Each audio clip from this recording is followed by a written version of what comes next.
Assalamualaikum warahmatullahi wabarakatuh. Nama saya Muhammad Arif San Fauzi dengan teman saya Aditya Kurniawan. Di sini saya akan mempresentasikan tentang paper COVID-19 algorithm demi memenuhi UAS mata kuliah kecerdasan buatan.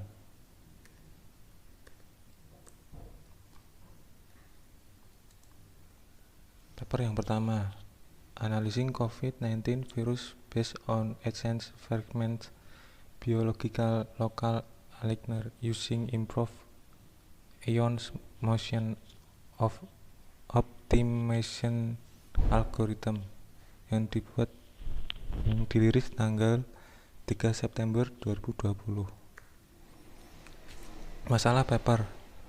Virus SARS-CoV-19 adalah pandemi malapetaka yang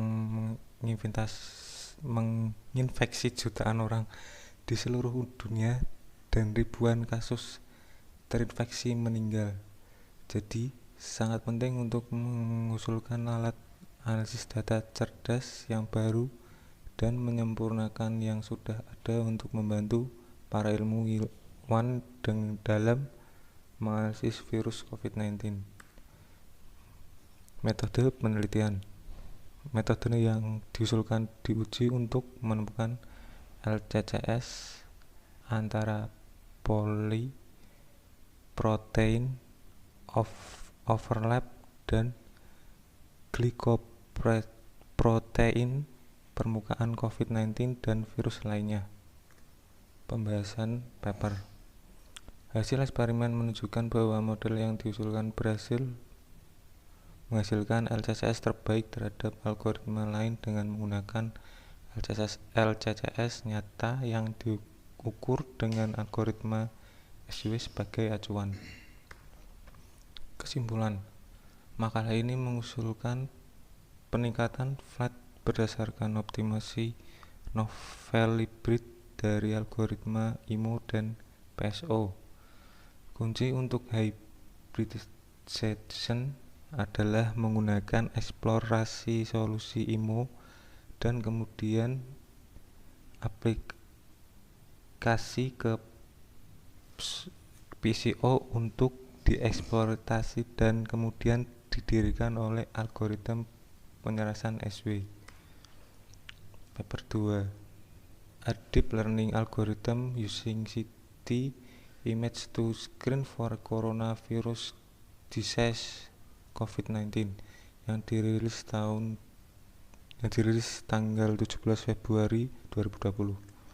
Masalah penelitian. Penguji asam nukleat virus berdasarkan spesimen dari saluran pernapasan bagian bawah adalah standar emas diagnostik. Namun, ketersediaan dengan kualitas pengujian laboratorium di wilayah tertular tantangan sehingga metode diagnostik alternatif sangat dibutuhkan untuk memerangi penyakit. Metode penelitian menggunakan deep learning artificial intelligence. Pembahasan. Validasi internal mencapai akurasi total 82,9% dengan spesifitas 80,5% dan sensitivitas 84%. Dataset pengujian eksternal menunjukkan akurasi total 73,1% dengan spesifitas 67% dan sensitivitas 74%. Hasil ini menunjukkan nilai yang besar menggunakan metode pembelajaran mendalam untuk mengekstrak fitur grafis radiologis untuk diagnosis COVID-19. Kesimpulan, pada saat ini studi kami telah mengembangkan program dengan menganalisis CT perwakilan gambar menggunakan metode pembelajaran mendalam. Ini adalah retrospektif multi-cohort studi diagnostik. Kami membangun jaringan saraf migrasi inception itu mencapai akurasi 82,9%.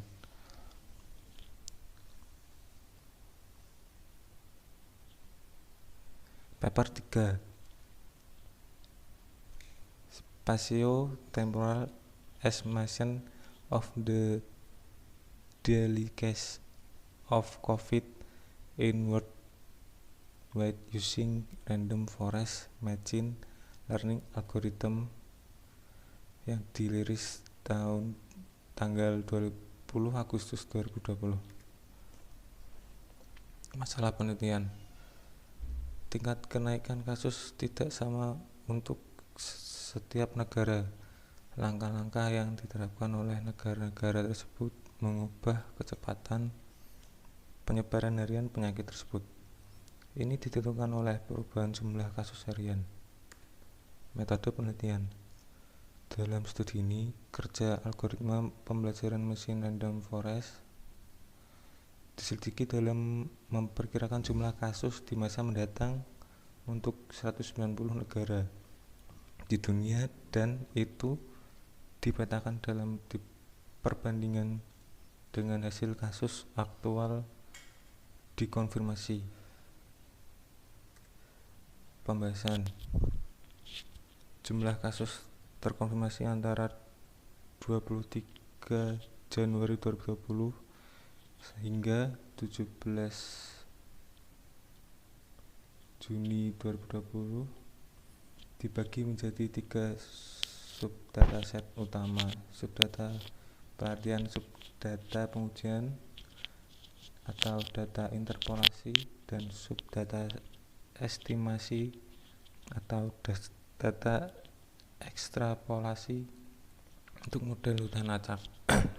Pada akhir penelitian ditemukan bahwa nilai R2 untuk subdata pengujian perkiraan model RF berkisar antara 0,843 dan 0,995. Rata-rata R2 sama dengan 0,959 dan nilai RMSE antara 141,76 dan 526,18. Rata-rata RMSE sama dengan 259,38 dan bahwa nilai R2 untuk memperkirakan kisaran data antara 0,690 dan 0,968 atau rata-rata R2 sama dengan 0,914 dan nilai RMSE antara 549,73 dan 2500,79 atau rata-rata RMSE sama dengan 909,37. Hasil ini menunjukkan bahwa algoritma pembelajaran mesin learning acak bekerja dengan baik dalam memperkirakan jumlah kasus dalam waktu dekat jika terjadi epidemi seperti novel coronavirus yang mewabah secara tiba-tiba dan menyebar dengan cepat. Kesimpulan. Dalam studi ini, kerja algoritma pembelajaran mesin learning dalam memperkirakan kasus terinfeksi COVID-19 dalam waktu dekat diselidiki. Selain itu, hasil estimasi RF dihitung dan dievaluasi secara terpisah untuk hari yang dipilih secara acak dari data pelatihan dan untuk hari-hari di luar data pelatihan. Paper 4, Living Risk Prediction Algorithm Key COVID for Risks of Hospital Admission and Mortality from Coronavirus 19 in Adult National Derivation and Validation Code Study. Masalah paper.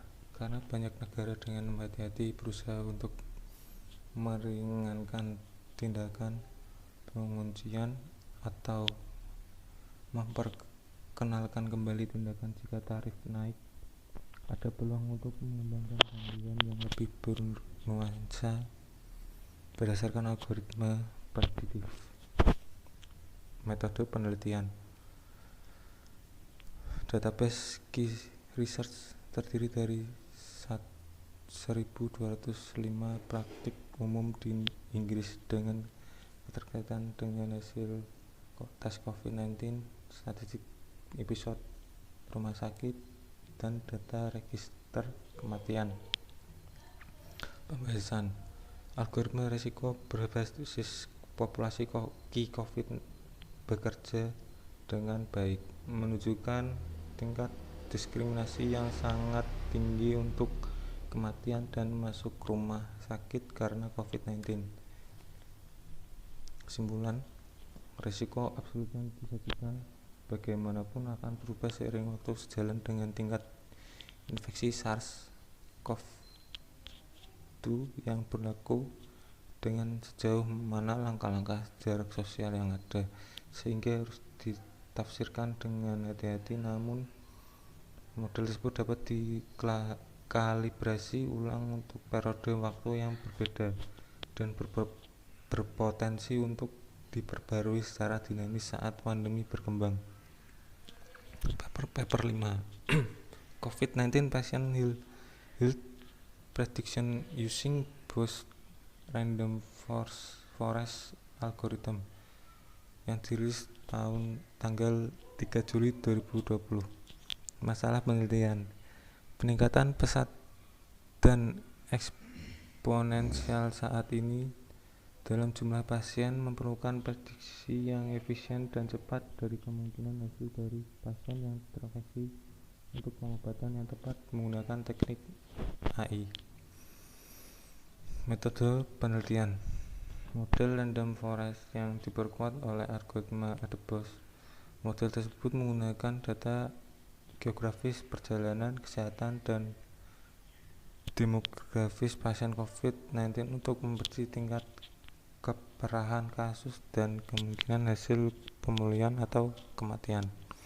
Pembahasan: analisis data menunjukkan korelasi positif antara jenis kelamin pasien dan kematian, dan juga menunjukkan bahwa mayoritas pasien berusia antara 20 dan 70 tahun. Kesimpulan: penerapan artificial intelligence sangat penting untuk memproses data pasien untuk strategi perawatan yang efisien. Dalam makalah ini kami mengajikan model yang mengimplementasikan algoritma random forest yang diperkuat oleh algoritma Adebos dengan skor F1 0,86 pada dataset pasien COVID-19. Kami telah menemukan bahwa algoritma Bayes Random Forest memberikan prediksi yang akurat bahkan pada kumpulan data yang tidak seimbang. Dan selanjutnya akan dilanjutkan oleh teman saya.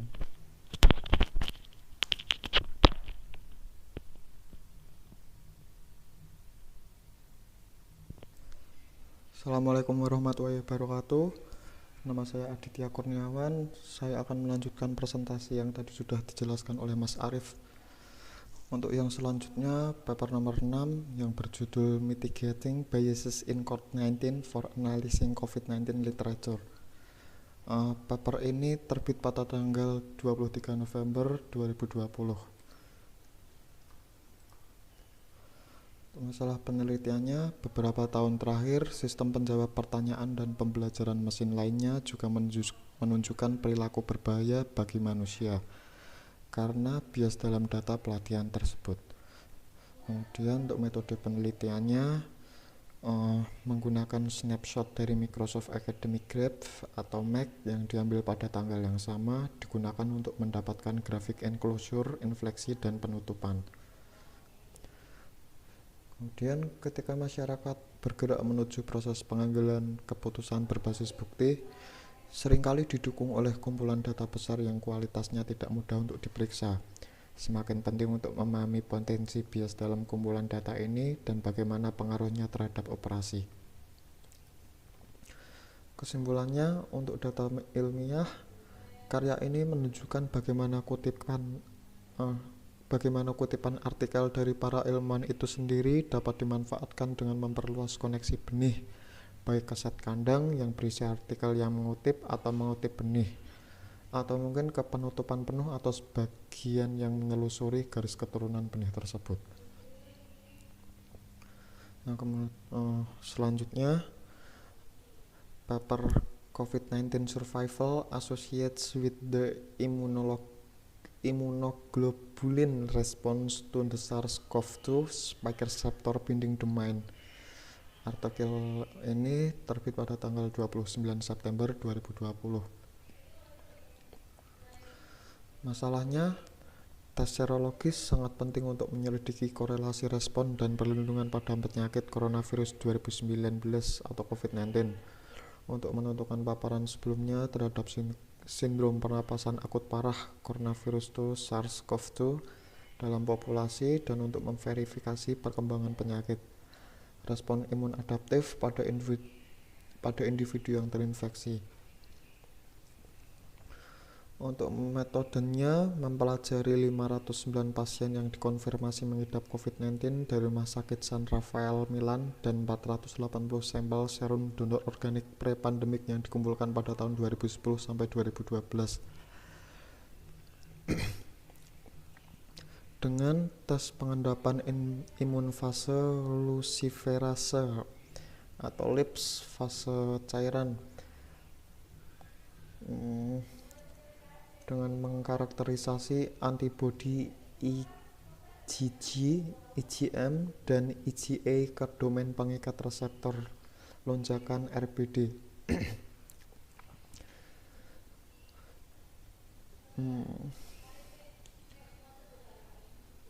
Dan virus Fluenisia itemagglutinin sampel berurutan pada 1 dan 3 bulan setelah keluar dari rumah sakit juga diuji untuk antibodi RBD SARS-CoV-2 pada 95 pasien. Pembahasan antibodi berkembang pesat melawan beberapa antigen SARS-CoV-2 pada 95% pasien pada 4 minggu setelah onset gejala dan IgG pada RBD meningkat hingga bulan ketiga masa tindak lanjut. Mereka mengamati ekspansi sinkron antibodi yang besar terhadap HCOV OC43 dan HCOV HKUI lonjakan pada S2. Kemungkinan koinfeksi dengan influenza tidak terkait dengan presentasi penyakit yang lebih parah atau hasil yang lebih buruk. Dari respon antibodi yang diukur, IgG positif terhadap RBD lonjakan SARS-CoV-2 adalah prediksi kelangsungan hidup. Kesimpulannya, pengukuran antibodi terhadap epitop antigen SARS-CoV-2 yang dipilih dapat menawarkan penilaian yang lebih akurat dari respon humorat pada pasien dan dampaknya terhadap kelangsungan hidup. Kehadiran sebagian antibodi reaktif silang dengan beta-koron antivirus lain memungkinkan besar berdampak pada spesifitas dan interpretasi uji serologis.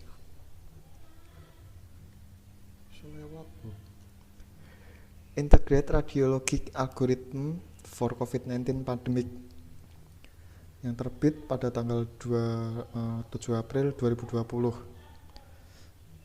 Masalah penelitiannya mengeluarkan pedoman COVID-19 untuk mengatur triase khusus tingkat pertama untuk gejala pernapasan terintegrasi dengan triase tingkat kedua termasuk radiografi dan computed tomography atau CT. Metode menggunakan radiografi dan CT, terutama menggunakan radiografi dan menawarkan CT tambahan pada kasus yang lebih parah atau kasus di mana radiografi sulit untuk diinterpretasikan.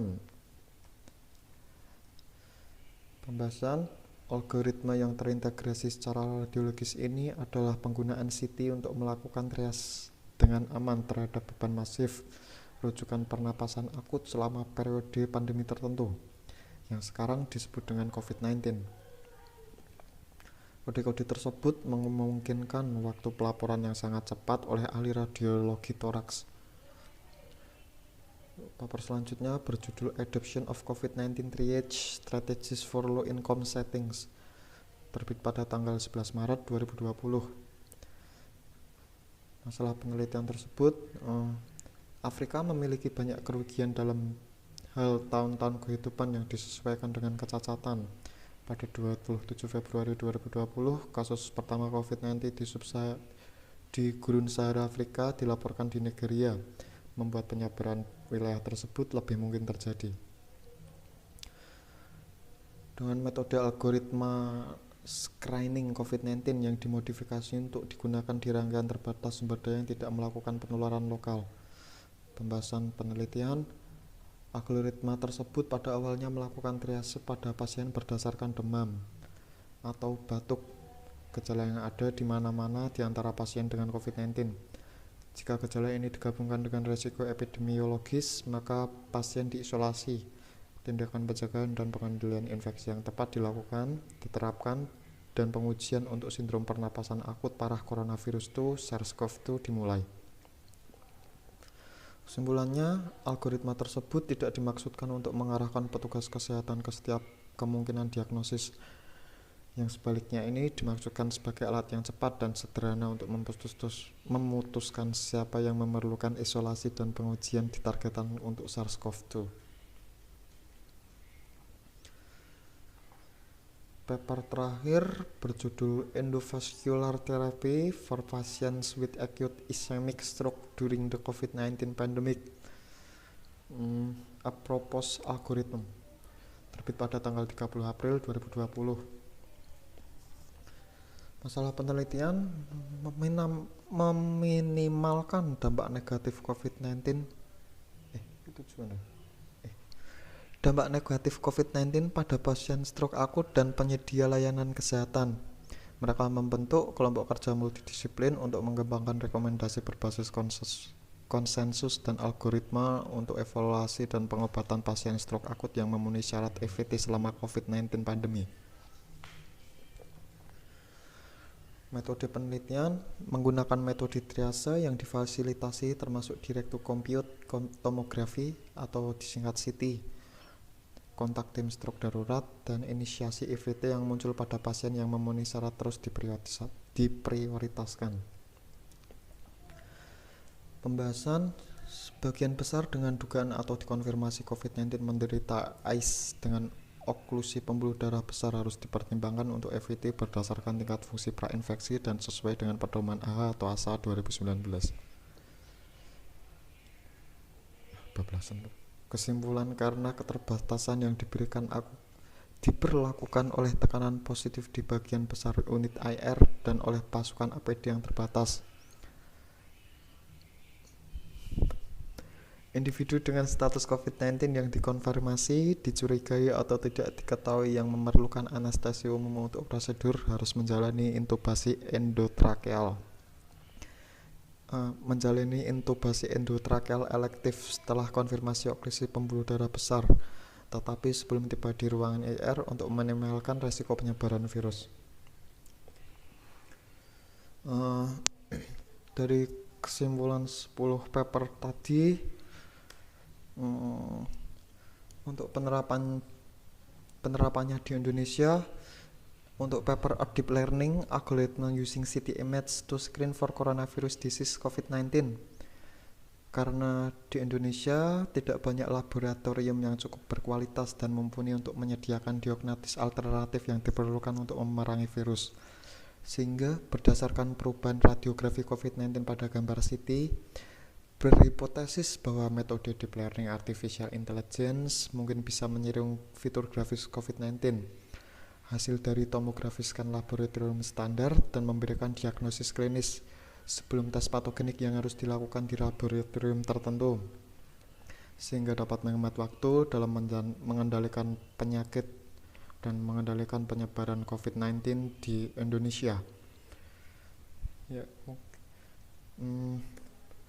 Demikian presentasi dari kami. Mohon maaf jika ada tutur kata yang salah atau kurang jelas didengar. Pak, terima kasih untuk semester ini. Semoga nilai kami di mata kuliah AI bisa maksimal. Matur suwun.